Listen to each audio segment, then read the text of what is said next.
Toxic అంటే విషం తెలిసిందే కదా! ఈ సినిమా రివ్యూ ఎలా ఉందంటే కొంతమందికి టాక్సిక్ లానే ఉందంట. కొంతమందికి నెక్టార్ అమృతంలా ఉందంట.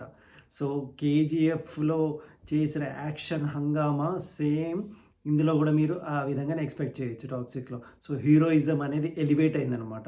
సో, మొత్తము యష్, యష్ సినిమా మొత్తం స్టార్టింగ్ నుంచి ఎండింగ్ వరకు యషే కనిపిస్తాడు మీకు. సో, అలా. సో, ఇది ఎలా ఉంది అని చెప్పంటే అదే చెప్పాను కదా! కొంచెం ఇష్టం, కొంచెం కష్టంలాగా, కొంచెం అమృతం, కొంచెం విషంలాగా అనిపిస్తుందనమాట ఈ సినిమా చూస్తున్నంత సేపు. సో, మిక్స్‌డ్ రెస్పాన్స్ వచ్చింది అందరి దగ్గర నుంచి. సో, ఈ లెంత్ ఎందుకు ఎక్కువైపోయిందంటే కల్పితమైన పాత్రలు, బోలెడన్ని పాత్రలు చాలా సృష్టించాడు. దానికి సంబంధించిన నేరేషన్ వాళ్ళ పాత్రల గురించి మళ్ళీ నేరేట్ చేయాలి. సో, అందుకని అలా 3 అవర్స్ 15 మినిట్స్ ముందుకెళ్ళిపోయిందనమాట. అనవసరమైన పాత్రల్ని చాలా క్రియేట్ చేశాడట.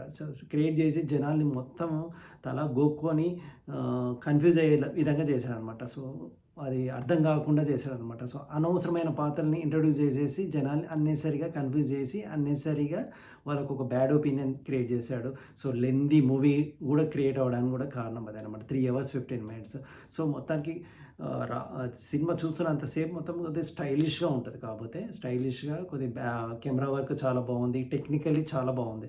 కాపోతే అన్నీ ఎగురుతూనే ఉంటాయి. తలలు, చేతులు, కాళ్ళు, మోకాళ్ళు, తలలు అన్నీ ఎగురుతూనే ఉంటాయన్నమాట. రక్తపాతం మామూలుగా లేదు హింస.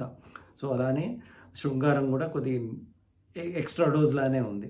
సో, అందుకని preferably this is not a family movie.